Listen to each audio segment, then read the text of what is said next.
আসসালামু আলাইকুম। অসাধারণ একটি জায়গা। এটা হচ্ছে এটি হচ্ছে এ এটা হচ্ছে ময়মনসিংহ জেলা, আর ওইটা হচ্ছে গাজীপুর জেলা। এটা হচ্ছে কালীবানার নদী।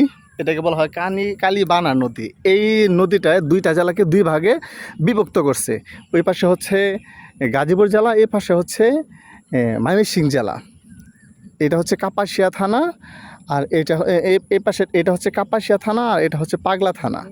দুইটা এই নদী কালীবানার নদীটা এটা হচ্ছে শীতলক্ষা। ওই পাশে হচ্ছে শীতলক্ষা নদী থেকে এই পাশে নদীটা প্রবাহিত গিয়ে ওইদিকে গেছে।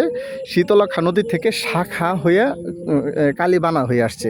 তো এই দেখতে পাচ্ছেন, এই যে একটা উঁচু জায়গা, এই উঁচু জায়গা, এই যে একটা রাস্তা, এটা কিন্তু একটা নদীর ঘাট। এটা একটা নদীর ঘাট, আর এই ঘাটের সামনেই একটা সেই প্রাচীন বাজার ছিল, যেটা সেই প্রাচীন আমলের যে বাজারগুলো হয়।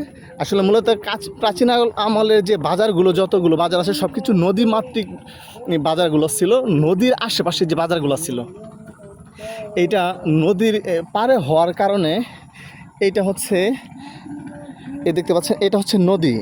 এই নদীর থেকে নদীর পাড়ে এই এলাকার যত মানুষজন আছে এই নৌপথে আসা যাওয়া করতো, প্লাস হচ্ছে এই যে একটা বাজার দেখতে পাচ্ছেন, এই বাজারের মাঝে হচ্ছে কেনাকাটা করতো। এটা সেই প্রাচীন আমলে একটি বাজার।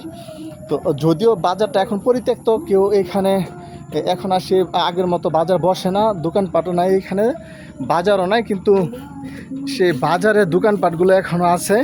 দেখতে পাচ্ছেন একেবারে পরিত্যক্ত, একবারে ভুতুরে বাজারের মতো হয়ে গেছে। এখানে কোনো কাস্টমার বা কোনো বাজার বসে না, সাপ্তাহিক কোনো বাজার বসে না। কিন্তু একটা সময় এই এলাকার আশেপাশের যত লোকজন আছে এই বাজারের উপরে নির্ভরশীল ছিল। প্রতি সাপ্তাহিক হাট হইতো এখানে। যদি এখনও এখানে একটা দোকান এখনও রানিং আছে, সেই এই বাজারের স্মৃতি ধরে রাখার মতো একটা দোকান আছে এখানে। এটা হচ্ছে এইখানে স্থানীয় এক ছোট ভাই এইখানে বাজারটি করে। ভাই, এই বাজারটি তো আগে তো একটা সময় তো এই বাজারের উপর নির্ভরশীল ছিল, এই এলাকার যত মানুষজন আছে সব তো এই বাজারের উপর নির্ভরশীল ছিল, তাই না? তো এইখানে কি এই যে এই পাশে নদী দেখা যাচ্ছে, কালীবানার নদীটা, এই নদীর তীরবর্তী বাজার হওয়ার কারণে এই আশেপাশের লোকজন কি এখানে কি বাজারঘাট করতো? হ্যাঁ, এইখানে বাজারঘাট করতো, এইখান থেকে ট্রলারে উঠতো, বর্মি বাজারে যাইতো, ওইখান থেকে মালামাল আনতো, এই বাজারে আইনা বিক্রি করতো। এই এলাকার মানুষজন সব নির্ভরশীল ছিল এই বাজারে। তো আস্তে আস্তে এই বাজারের রূপ বিলুপ্ত হয়ে গেছে, বাজারটাই বিলুপ্ত হয়ে গেছে। তো আস্তে আস্তে যদিও যদিও একটা ওই স্মৃতি রয়ে গেছে এখনও এই কয়েকটা দোকানের মাধ্যমে।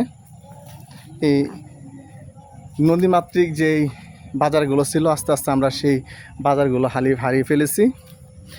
আমরা ডিজিটাল হয়েছি, কিন্তু এমন ডিজিটাল হয়েছি যেটা হচ্ছে আমাদের নিজেদের মাতৃভূমি, আমাদের নিজেদের কর্মসংস্থান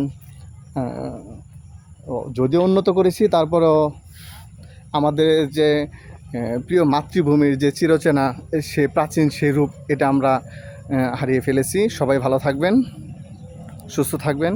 আসসালামু আলাইকুম।